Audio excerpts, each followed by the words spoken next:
بسم اللہ الرحمن الرحیم۔ السلام علیکم۔ ہمارے چینل کہانی ہب آفیشیل میں خوش آمدید۔ ناظرین، میں آج آپ کے لیے انتہائی خوفناک اور دلچسپ کہانی لے کر آئی ہوں، لیکن کہانی شروع کرنے سے پہلے آپ سے گزارش ہے کہ اگر آپ نے ہمارا چینل سبسکرائب نہیں کیا تو آپ ہمارے اس چینل کو سبسکرائب کر لیجئے اور بیل آئیکن کو بھی پریس کر لیں تاکہ ہر نئی آنے والی ویڈیو بآسانی آپ تک پہنچ سکے۔ کہتے ہیں کہ تقسیم ہند کے وقت مسلمان بے حد طاقتور تھے۔ مسلمانوں کے بڑے بڑے خاندان زمیندار اور دولت مند تھے۔ ہندوستان کی متعصب حکومت نے مسلمانوں کی جڑیں کاٹنے کے لیے ایک باقاعدہ جامع منصوبہ تیار کیا۔ حاتمہ زمینداری اس سلسلے کی ایک اہم کڑی ہے۔ زمینداری کے حاتمے کا مقصد مسلمانوں کی کمر توڑنے کے لیے ان کی معاشی حالت کو تباہ کیا جائے۔ چنانچہ مساوات اور کسان دوستی کی آڑ میں خاتمہ زمینداری کا قانون پاس کر کے مسلمانوں کی حیثیت پر سب سے پہلے کاری ضرب لگائی گئی۔ اس سے مسلمانوں کے بہت سے خاندان متاثر ہوئے۔ ہمارا خاندان بھی ان میں سے ایک تھا۔ تقسیم ہندوستان کا اعلان ہو چکا تھا۔ پڑتے ہوئے مالی اخراجات کے سبب والد نے مجبور ہو کر نوکری کی تلاش شروع کر دی، مگر مسلمان ہونے کے سبب والد صاحب کو ملازمت نہ ملی۔ اس وقت میری عمر 20 سال کے قریب تھی۔ اعلیٰ تعلیم حاصل کرنے کا خواب میرے دل میں موجود تھا۔ خواہش یہ تھی کہ پڑھ لکھ کر ڈاکٹر بن جاؤں، مگر دل کی دل میں رہ گئی۔ ایک دن والد صاحب نہایت ہی تھکے ہارے گھر میں داخل ہوئے۔ جی کچھ کام بنا؟ والدہ نے والد صاحب سے پوچھا۔ نہیں، وقت کی سختی بڑھتی جا رہی ہے مگر فسادات کی آگ ٹھنڈی نہیں ہو رہی۔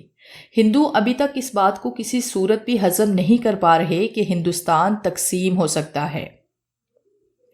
والد نے تھکے ہوئے لہجے میں کہا، اس ملک میں مسلمان ہونا جرم ہے، لیکن میں فخر کرتا ہوں کہ ہم مسلمان ہیں۔ وقتی پریشانیاں تو آتی رہتی ہیں، لیکن ایک دن وہ بھی ختم ہو جائیں گی، والدہ نے پرعزم لہجے میں کہا۔ ان کی آنکھوں میں امید کی چمک تھی۔ نیک بخت تم ہی ہو جو مجھے سنبھالے ہوئے ہو، والد صاحب نے کہا۔ حامد جا بابا کے لیے پانی لے کر آ، امی نے مجھے دیکھ کر مسکراتے ہوئے کہا۔ میں باورچی خانے میں دوڑ گیا۔ میں مٹکے سے پانی نکال ہی رہا تھا کہ ایک دل خراش چیخ میرے کانوں میں گونجی۔ گلاس میرے ہاتھ سے چھوٹ گیا۔ یقیناً وہ چیخ میری والدہ کی تھی۔ میں بھاگتا ہوا باہر آیا تو صحن کا منظر دیکھ کر میرا پورا وجود پتھرا گیا۔ وہ منظر اتنا خولناک اور شدید تھا کہ میری آنکھوں میں خون اتر آیا۔ میرے والد کی لاش میری آنکھوں کے سامنے تھی۔ 8 سے 10 ہندو بلوائی میری والدہ کو اپنی بربریت کا نشانہ بنا رہے تھے۔ یہ منظر دیکھ کر میں پتھرا سا گیا۔ دفعتاً ایک ہندو بلوائی کی نظر مجھ پر پڑی۔ وہ رہا ایک اور ملیج۔ اس نے چیخ کر اپنے دوسرے ساتھیوں کو میری طرف متوجہ کیا۔ یہی وہ وقت تھا فیصلے کا۔ میں تیزی سے صحن میں آیا اور صحن میں موجود نیم کے پیڑ پر چڑھ کر وہاں سے باہر کی طرف کود گیا۔ میں تیزی سے بھاگتا ہوا گاؤں کے کھیتوں میں گھس گیا۔ مجھے اندازہ نہ تھا کہ ہندو ہمارے گاؤں میں بھی گھس جائیں گے۔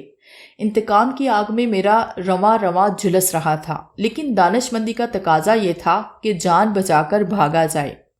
اب ہندوستان میں میرے لیے کچھ بھی نہیں تھا، مگر ارض پاک میں میرے لیے سب کچھ تھا۔ چنانچہ مجھے کسی بھی طرح سے پاکستان پہنچنا تھا۔ میں کسی نہ کسی طرح ریلوے اسٹیشن پہنچا۔ میری قسمت اچھی تھی کہ ایک ریل گاڑی وہاں رکی ہوئی تھی جو کہ چند منٹوں کے بعد وہاں سے روانہ ہونے والی تھی۔ میں اس ریل میں چھپ کر بیٹھ گیا۔ ریل چلنے لگی۔ تھوڑی دیر بعد اس کی رفتار تیز ہو گئی۔ اچانک ڈبے میں شور اٹھا کہ آگے ہندو بلوائی گاڑی کو روک کر ظلم کا بازار گرم کریں گے، اور یہ سنتے ہی دفعتاً میرے ذہن میں ایک خیال تیزی سے آیا۔ میں نے آگے بڑھ کر زنجیر کھینچ دی اور پھر دروازہ کھول کر ہلکی ہوتی ہوئی ٹرین سے نیچے کود گیا۔ میں جس جگہ گرا تھا وہ گہرا اور گھنا جنگل تھا۔ میں نے گرتے ہی تیزی سے جنگل کے اندر دوڑنا شروع کر دیا تاکہ مبادا اگر کوئی پیچھے آئے تو مجھے نہ پا سکے۔ شام کے اندھیرے رات کے سائے میں تبدیل ہو رہے تھے۔ میں بھاگتا جا رہا تھا، اس بات کی پرواہ کیے بغیر کہ میرے پیر کسی جگہ سے زخمی ہو چکے ہیں۔ تھکن اور بھوک پیاس کے احساس نے مجھے نڈھال کر دیا تھا۔ دفعتاً ایک تیز سیٹی نواسی آواز میرے کانوں سے ٹکرائی۔ اس آواز کو میں اچھی طرح سے پہچانتا تھا۔ یہ آواز سنگ پھونکنے کی آواز تھی، جیسا کہ ہندو اپنے مندروں میں سنگ پھونکا کرتے ہیں۔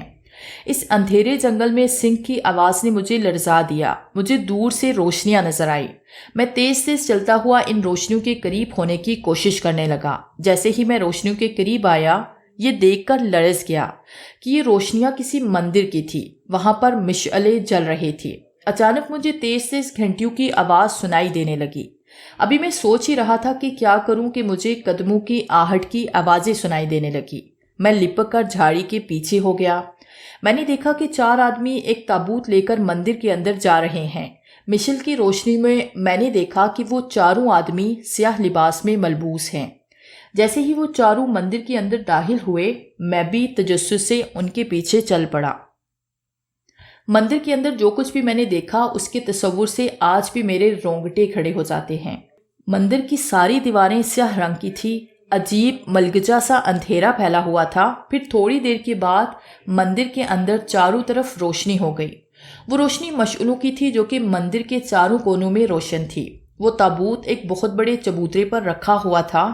چبوترے کی بالکل سیدھ میں ایک عجیب سے جانور کا بت رکھا تھا۔ ایک ننگ ترنگ آدمی اس بت کے سامنے سنگ بجا رہا تھا۔ وہ سرتاپا قدرتی لباس میں تھا۔ ہندوستان دنیا کا وہ واحد ملک ہے جہاں ایسے ایسے مذاہب موجود ہیں جو نہ دیکھے نہ سنے گئے۔ وہ ننگا سا سادھو سنگ بجا رہا تھا۔ تابوت کے پاس چاروں لوگ دائرے کی صورت میں سر جھکائے کھڑے تھے۔ جب وہ سادھو سنگ بجا چکا تو آہستہ آہستہ چلتا ہوا اس بت کے نزدیک آ گیا، جو کہ عجیب الغریب خلقت تھا۔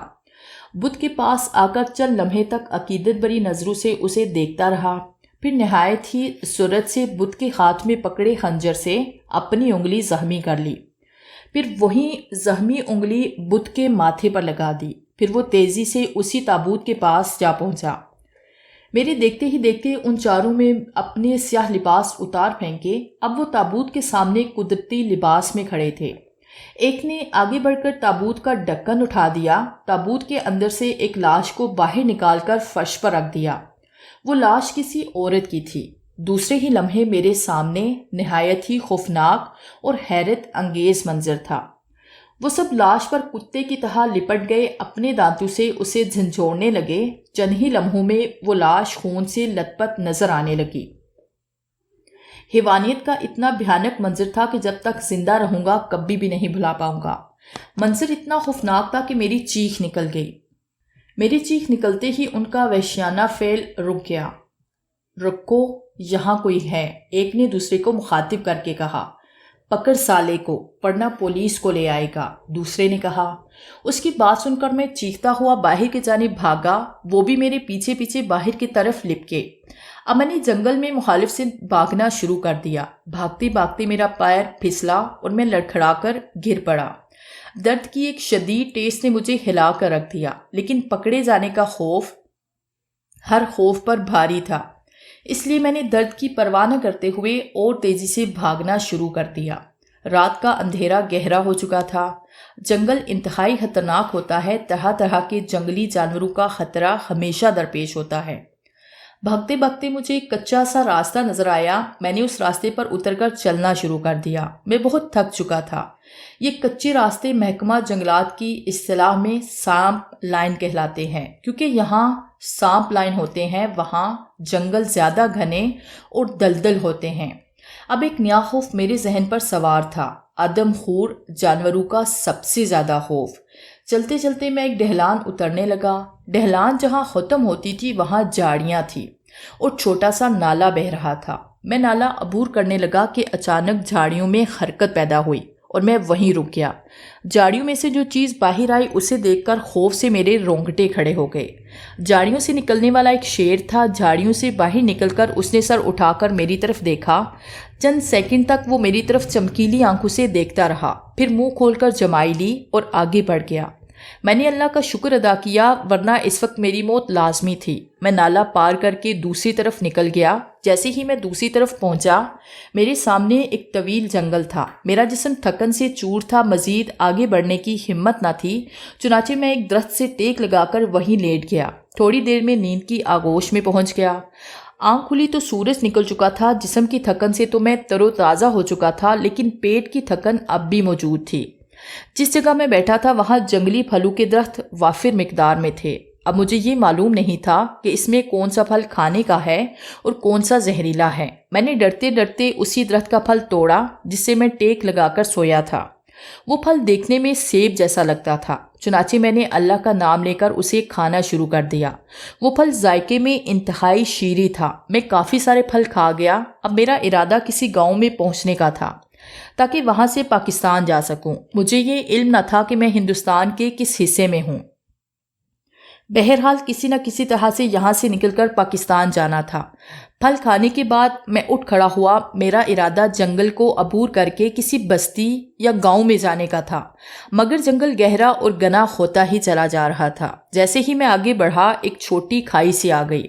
میں کھائی کو عبور کر کے باہر سامنے تھوڑی کھلی جگہ پر آ گیا۔ اس جگہ پر اونچی اونچی قد آدم گھاس اگی ہوئی تھی۔ سامنے اس گھاس میں ایک چھوٹا سا راستہ بنا ہوا تھا۔ میں آہستہ آہستہ چلتا ہوا اس راستے سے آگے بڑھنے لگا۔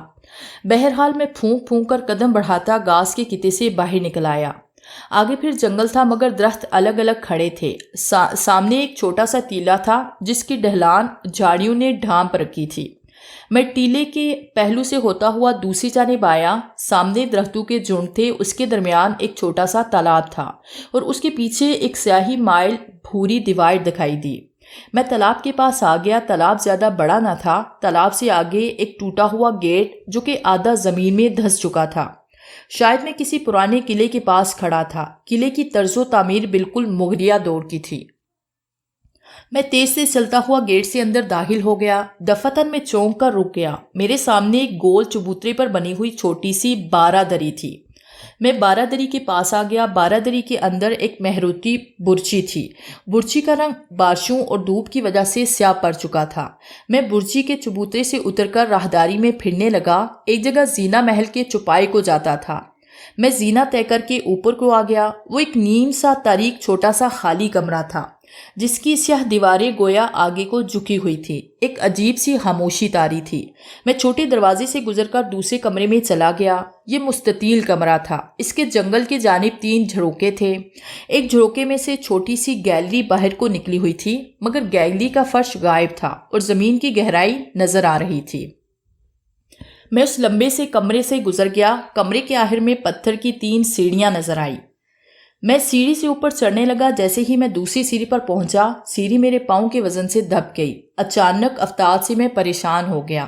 میرے حلق سے چیخ نکلی اور تیزی سے پھلستا ہوا خلا سے نیچے گرنے لگا۔ میری آنکھوں میں اندھیرا چھانے لگا۔ تھوڑی دیر بعد میرے ہوش خاص بحال ہوئے تو میں نے آپ کو نیم اندھیرے کمرے میں پایا۔ شاید یہ کوئی تہخانہ تھا۔ روشنی اتنی ناکافی تھی کہ میں آنکھیں پھاڑ پھاڑ کر دیکھنے لگا۔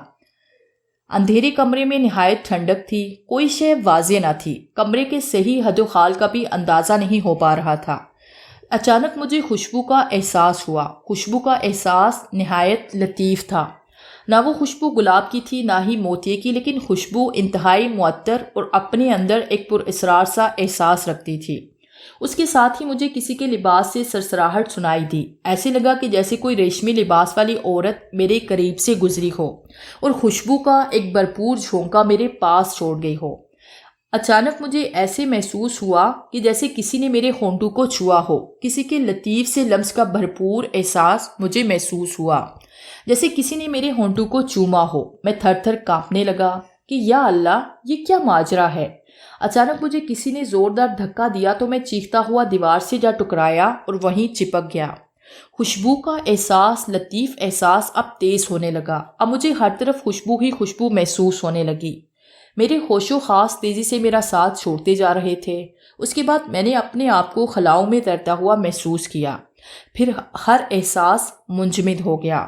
بھائی اٹھو، اٹھ بھی جاؤ۔ کسی کے جھنجھوڑ جانے پر میں بکھلا کر اٹھ بیٹھا۔ میں نے دیکھا کہ میں ایک پتھریلی بینچ پر موجود ہوں۔ ایک معمر آدمی میرے سامنے کھڑا مجھے حیران نظروں سے دیکھ رہا تھا۔ یہاں کی تو ساری دنیا ہی بدلی ہوئی تھی۔ میں کسی ریلوے اسٹیشن کے پلیٹ فارم پر موجود تھا۔ عوام کی کافی چہل پہل پلیٹ فارم پر موجود تھی۔ میاں، سونے کے لیے گھر ہوتا ہے، ریلوے پلیٹ فارم نہیں۔ ہمیں بھی جگہ دو بیٹھنے کے لیے، کب سے کھڑے ہیں، کوئی بیٹھنے نہیں دیتا۔ معمر آدمی منہ بنا کر بولا تو میں تھوڑا سا سائڈ میں ہو گیا۔ مجھے سمجھ نہیں آ رہا تھا کہ میں اس اندھیرے کمرے سے یہاں کیسے پہنچ گیا۔ بزرگوں کا احترام سیکھو میاں، اللہ بخشے میرے والد محروم کو، ان کے سامنے ہم بیٹھنے کی جرت نہیں کر سکتے تھے۔ تم اب تک بیٹھے ہو، بڑے میاں بیٹھتے ہوئے بولے۔ میں نے بغور ان بڑے میاں کا جائزہ لیا۔ 60-65 سال کی عمر رسیدہ بزرگ تھے، کالی شیروانی اور سفید پجامے میں ملبوس تھے۔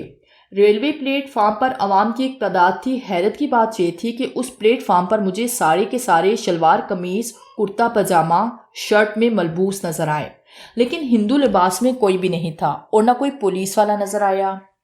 انکل یہ کون سی جگہ ہے؟ میں نے بڑے میاں سے پوچھا، جو کہ مجھ سے لاتعلق ہو کر اپنا پندان کھو رہے تھے۔ میاں رسی جل گئی پر بل نہیں گئے۔ انگریز چلے گئے، ڈکشنری چھوڑ گئے۔ انکل سے تو بہتر تھا کہ اردو میں مخاطب کر کے بولتے۔ بڑے میاں منہ بنا کر بولے۔ اتنی ٹینشن کے باوجود بھی میری ہنسی چھوٹ گئی۔ بہت زیادہ بے ادب ہو میاں، بزرگوں سے بات کا سلیقہ نہیں سیکھا۔ وہ سیکھ پا ہو کر بولے، اچھا چچا جان مجھے معاف کر دیں، یہ بتائیں کہ یہ کون سی جگہ ہے؟ میں نے مسکرا کر پوچھا۔ میاں یہ کینٹ ہے، کراچی کینٹ۔ بڑے میاں اتنا کہہ کر منہ بنا کر اٹھ گئے۔ اتنا سننا تھا کہ میرا دل خوشی سے اچھل پڑا، لیکن بڑے میاں کی بات پر یقین کرنے کے لیے میں ریلوے اسٹیشن سے باہر نکل آیا۔ واقعی بڑے میاں کی بات سچ تھی، یہ کراچی ہی تھا۔ کینٹ اسٹیشن کے آس پاس کا علاقہ اب تو کافی آباد ہے، بڑے بڑے روڈ بن چکے ہیں، لیکن 1950 میں یہ سب نہ تھا۔ میں خوشی سے باہر نکل کر سجدہ ریس ہو گیا، اور پر اصرار قوت جس کی بھی تھی، لیکن اس نے مجھے عرض پاک میں پہنچا دیا تھا۔ 2 دن میں مجھے اچھی طرح سے اندازہ ہو گیا کہ زندگی بغیر کسی سہارے کے چلانا کتنا مشکل ہے۔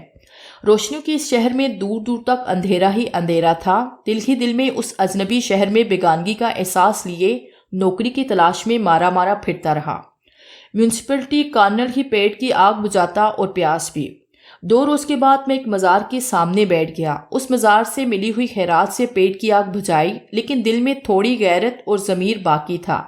چنانچہ میں نے نوکری کی تلاش شروع کر دی، لیکن جلدی مجھے اندازہ ہو گیا اس شہر میں نوکری کا ملنا ریگستان میں پانی تلاش کرنے کے مترادف تھا۔ اب تو میرا یہ معمول تھا کہ دن بھر ملازمت کی تلاش میں سرگردہ رہتا اور رات کے وقت اسٹیشن پر آ کر 3 درجے کے مسافر خانے میں سو جاتا، مگر ملازمت کی کوئی امید نظر نہ آتی۔ ایک دن میرے دل میں یہ بات آئی کہ مجھے خودکشی کر لینی چاہیے۔ چنانچہ میں نے طے کر لیا کہ کل اگر کچھ نہ ہوا تو میں مر جاؤں گا۔ دوسری صبح میں نوکری کی تلاش میں نکلا۔ بھوک کے مارے میرا دم نکلا جا رہا تھا، کپڑے بھی میلے ہو رہے تھے۔ دفعتاً میری نظر ایک اخبار پر پڑی جو کہ ایک صاحب پڑھ رہے تھے۔ اس اخبار میں ضرورت والے کالم پر پڑی جس میں ایک لڑکی ضرورت تھی۔ میں نے پتہ نوٹ کیا اور سیدھا کمپنی کے دفتر جا پہنچا۔ انٹرویو ہوا اور رحمت الہی جوش میں آئی اور مجھے 40 روپے ماہوار پر نوکری پر رکھ لیا گیا۔ 40 روپے اس زمانے میں کافی بڑی رقم تھی۔ مجھے ایک سینئر کلرک کے نیچے رہ کر کام کرنا تھا۔ بزرگوار نہایت ہی مہربان آدمی تھے۔ انہوں نے مجھ سے نہایت ہی ہمدردی اور محبت کا برتاؤ کیا اور بے حد اصرار کر کے اپنے ساتھ کھانے میں شریک کر لیا۔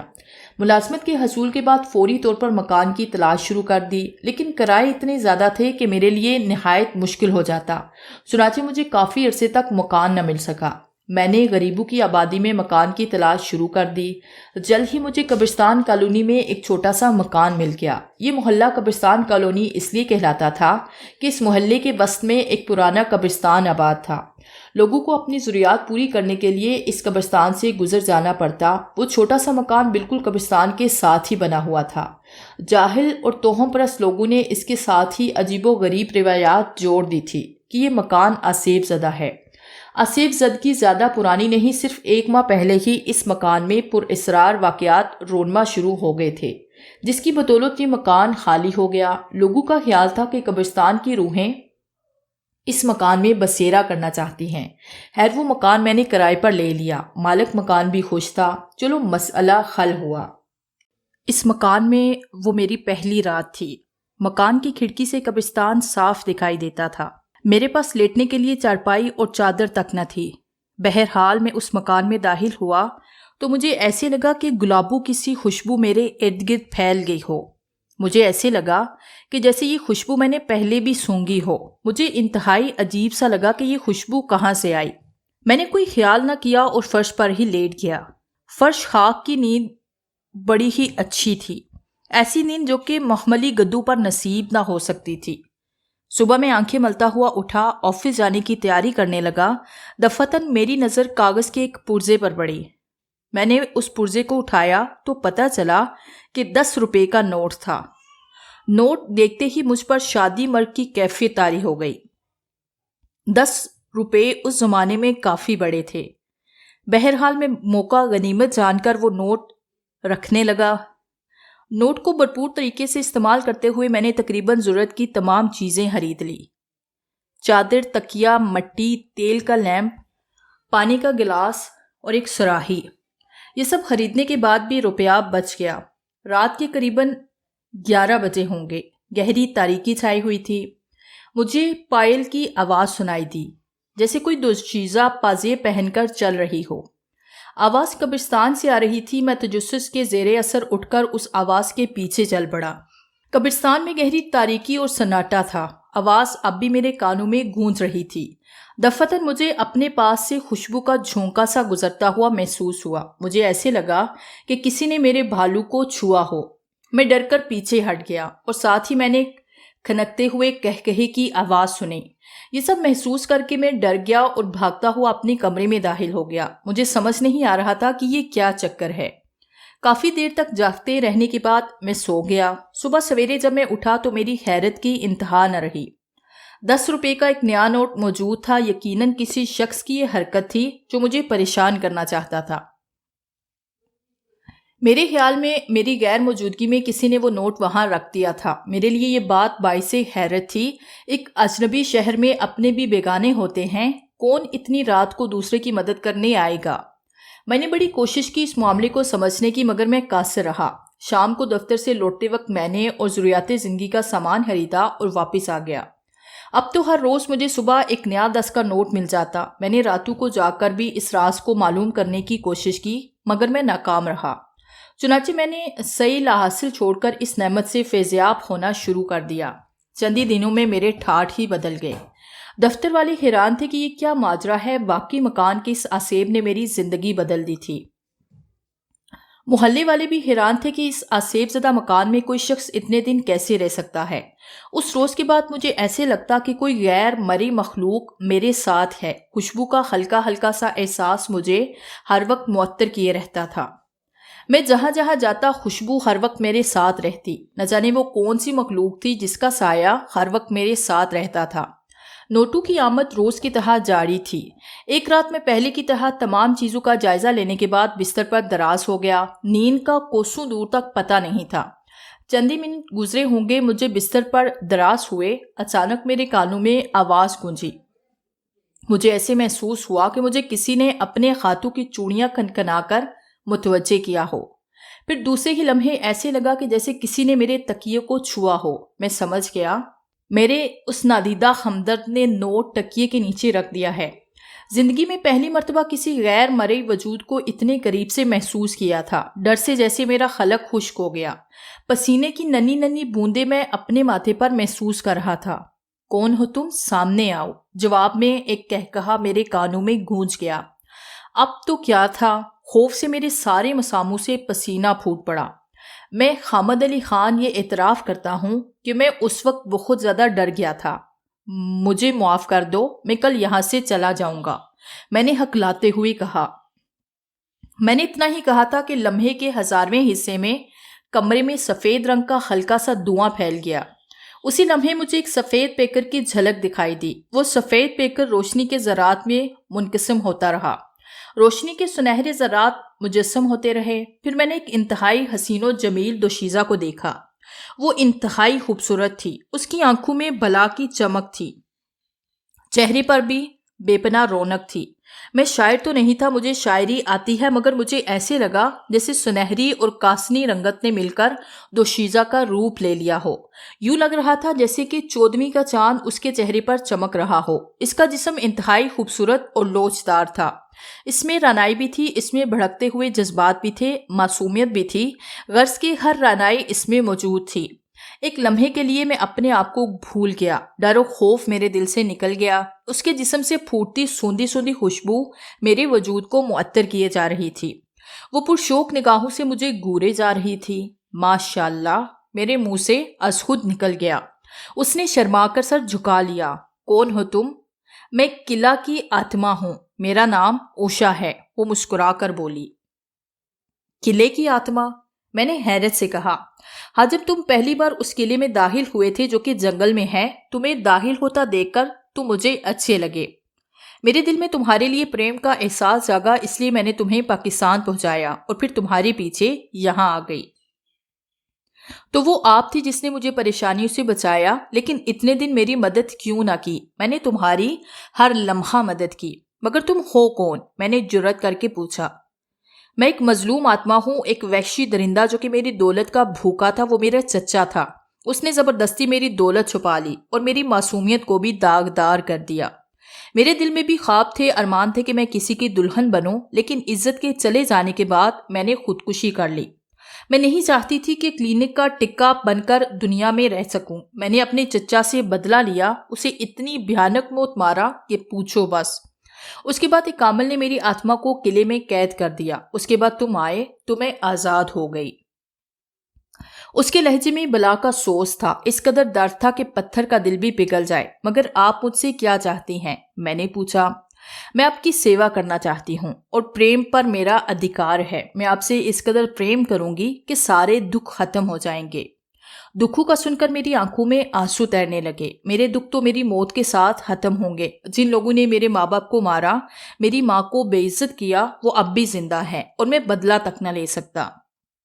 میری بات سن کر اس کی غزالی آنکھوں میں غیظ و غضب ناچنے لگا۔